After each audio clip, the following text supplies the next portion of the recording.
The overarching goal of knowledge management is to become or be a so-called learning organization. But what exactly is a learning organization?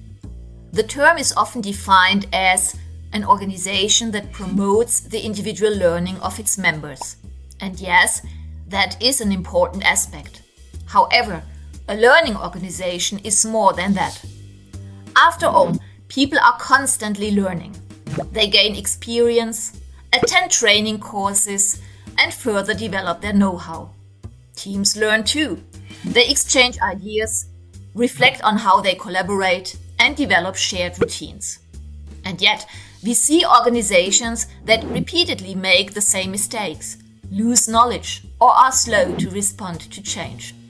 Clearly, individual and even collective learning alone is not enough. Collective learning means that several people, for example those in a team, on a project or in a community of practice, share knowledge and exchange experiences. This enables them to develop a common understanding and possibly gain new insights. This type of learning is important, but it often remains tied to individuals or groups. If these individuals leave the organization or teams disband, this knowledge can easily be lost. Organizational learning means more than that. We only speak of organizational learning when learning is permanently reflected within the organization. In other words, when theories in practice, routines, processes, decision-making patterns or structures change. In this sense, what has been learned becomes effective independently of individuals. The organization itself learns because it changes its actions sustainably. Organizational learning is also evident in the organization developing a memory. This memory consists not only of documents, but also of well-established processes, common patterns of interpretation, and problem-solving methods. This means that knowledge is no longer just in people's heads, but is also embedded in the system. The depth of organizational learning can vary. Sometimes we only adjust actions, we optimize processes. At other times, fundamental assumptions are questioned. Why do we act this way? What do we take for granted? And sometimes the organization reflects on its own learning. How do we actually learn? What promotes our learning and what hinders it? These processes are referred to as single loop, double loop, and Deuterow learning.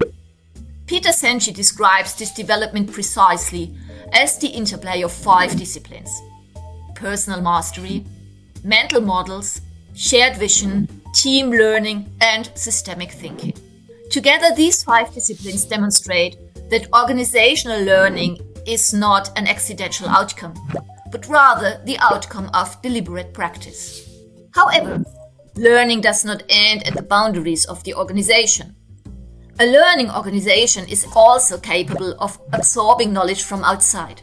This ability is known as absorptive capacity. Recognizing external knowledge, understanding it, linking it to existing knowledge, and applying it to one's own actions.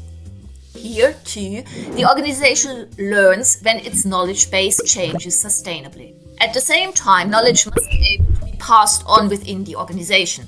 Dissemination capacity describes the ability to spread knowledge in such a way that it is understood and applied by others. Simply explained, a learning organization emerges when knowledge circulates. Then individual learning can transition into collective learning and ultimately organizational learning. A learning organization supports learning at all levels and transforms itself in the process.